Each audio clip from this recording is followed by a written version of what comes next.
Hello everybody, welcome back to my channel. Today I have a small art haul for you. I wanted to show you everything that I got. It is small on the amount of stuff that I got, but not so small in the cost that I ended up paying. But I had a gift card at a store not too far from my home, so I went and I got some things that I needed and some things that I did not really need, but I got tempted. I've been watching too many art haul videos and I saw some stuff that I saw in a couple of those and then I couldn't resist.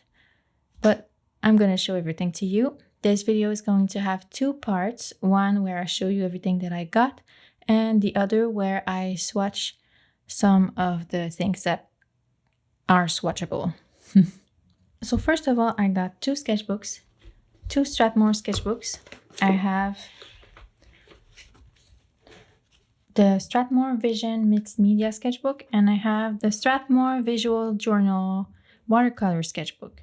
It wasn't too expensive. It was a bit less than 20 Canadian dollars and this one was $16. This one has 70 pages and this one has 44 pages. And I was looking for sketchbooks that had a lot of pages because I have a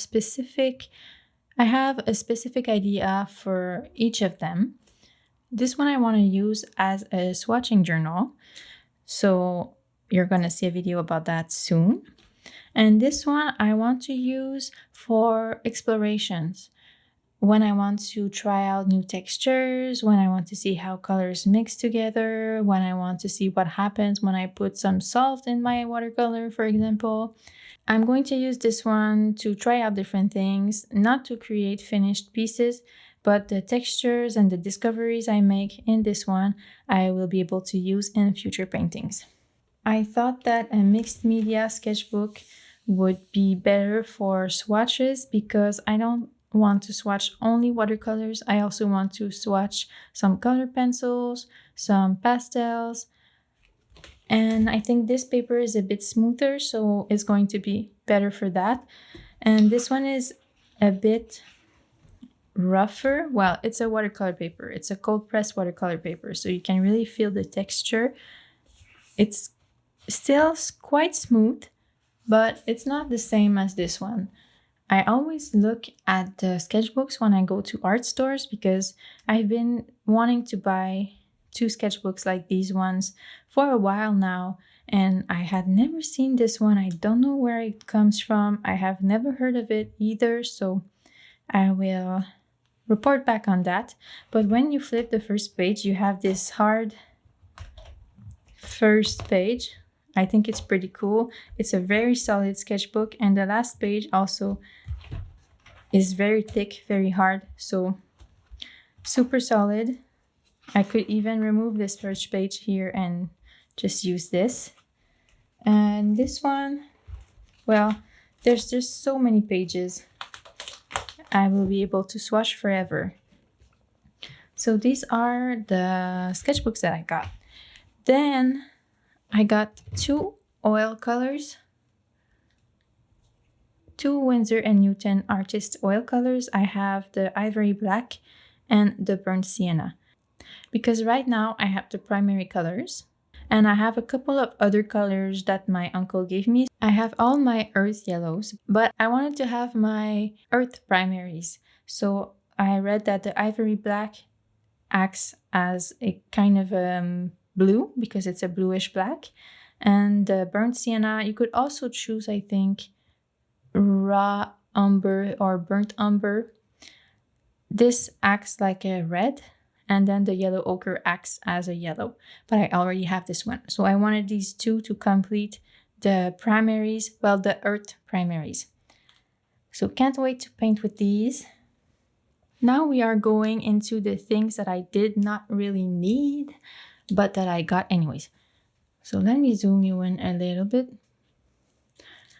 First, I got 4 Daniel Smith watercolors. That's when the cost went a little bit higher. So I have the Quinacridone Sienna, the Tiger's Eye Genuine, the Mayan Blue Genuine, and the Burnt Yellow Ochre. You might think that these two look very alike, but on the swatch cards that were next to these colors, the Burnt Yellow Ochre was a lot more yellow than the Quinacridone Sienna. So I'm hoping that is the case, but if not, I will have two very similar but very beautiful colors. So these I'm gonna swatch for sure, and I can't wait. These are the Caran d'Ache Neocolor II water-soluble wax pastels. I have completely been influenced by Natasha Newton, Aliona Creates, and Crixus for these because I did not intend on buying them, but when I saw these at the art stores and all the colors that they had, a new need was born for me to have these. So I originally took about 5 of these, but these are around $4 each. So I thought that maybe I should try these two first and then see if I like them, see if I use them, and then buy more if needed. So this is all that I got. Now we are going to do some swatching. Okay, so now I'm going to swatch the colors that I bought. I'm only going to swatch the Daniel Smith and the Neocolor II that I got. I'm not gonna swatch the oil paint because I think it's never going to dry in my sketchbook and I would like to reuse it again soon. So I will not be swatching oil paints in this one, I think. I don't want these swatches to be like super organized or anything. I just want to try out these colors because I'm super excited to try them out, see what they look like. So first I'm going to start with the Burnt Yellow Ochre. Let's just like do a swatch here.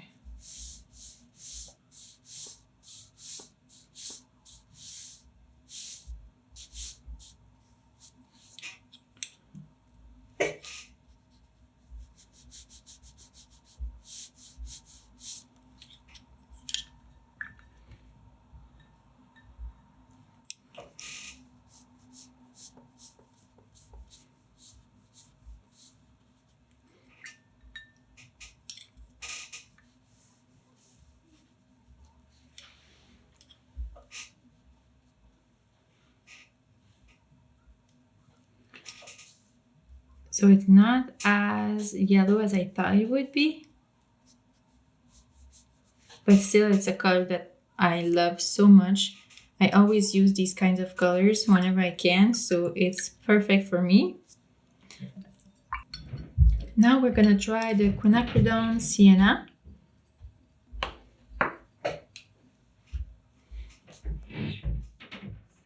Oh. This color is so beautiful. I'm sorry if you're hearing some thumping noise, by the way. It's just my neighbors upstairs. We can see them walk around, so we can hear them walk around. We can't see them. This color, wow. I'm gonna pull them up closer to the camera so you can have a better look later when they're dried. So beautiful. Now we're gonna try the Tiger's Eye Genuine.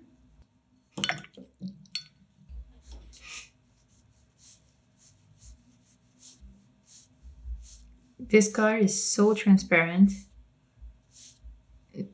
They are all supposed to be transparent, but I feel like this color is like, it's more transparent than the others. But they're supposed to be the same level of transparency. But it's very interesting to see the difference between all of the colors.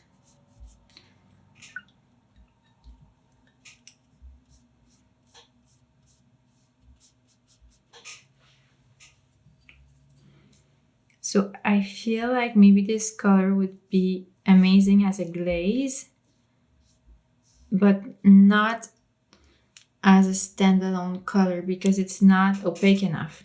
But we can already see some beautiful granulation happening here, so very exciting.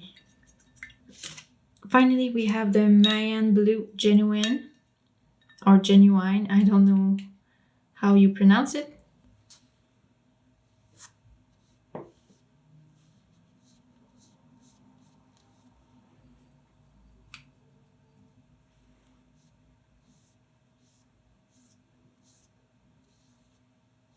It also is a transparent color and it's supposed to granulate as well.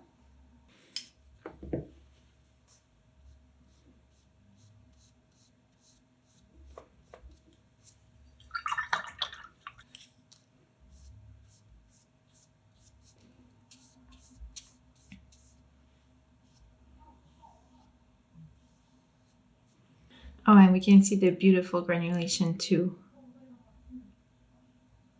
So beautiful. I'm gonna write down the names when this is all dried, so I remember which ones they are. And now another interesting thing that I couldn't wait to try is the Neocolors wax pencils. So let's start with this first one. This is the color Olive. So I'm going to just be swatching it like this first.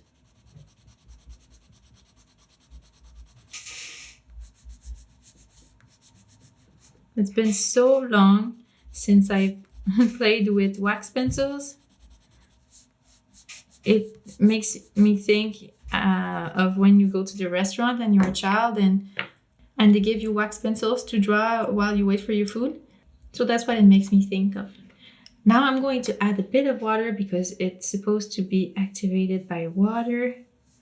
Ooh, wow. Oh my God. This color is so beautiful. What a good choice.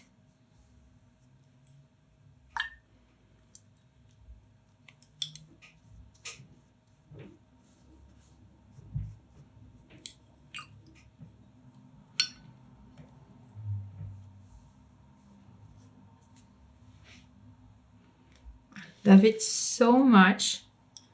Oh my God. Okay, let's try this one. This is the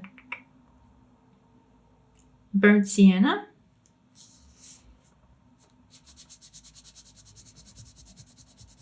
Which is kind of a orange, no, which is kind of a reddish brown, just like that. But let's see how it changes when we add water, because the green one changed a lot. That's what surprised me the most, the change of color.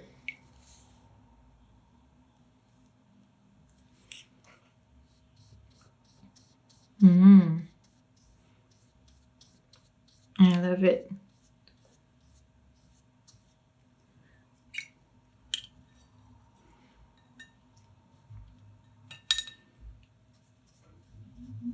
This is so interesting.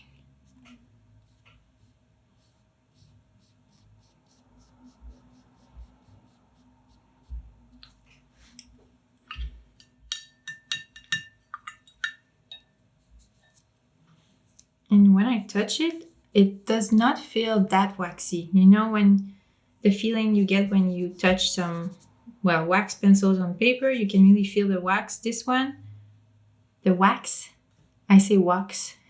The wax, you can really feel it, but this one you can't feel it too much.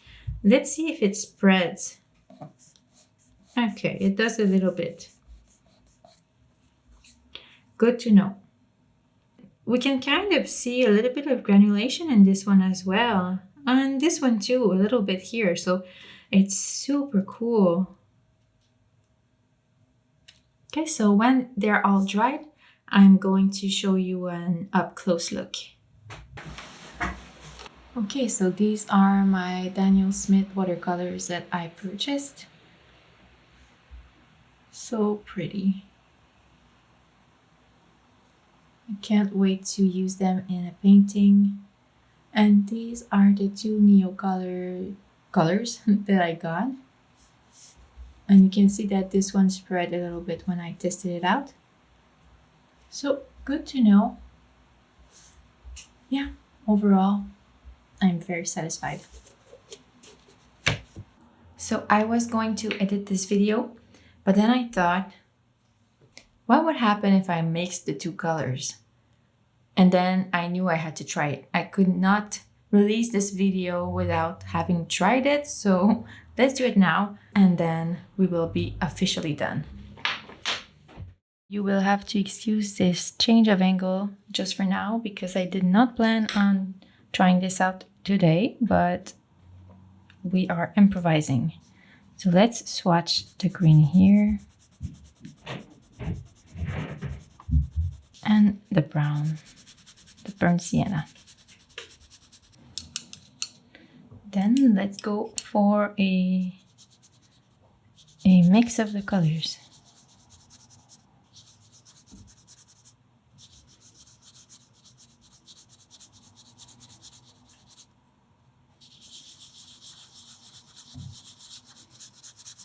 Well, we can see that the brown is really overpowering the green in this instance.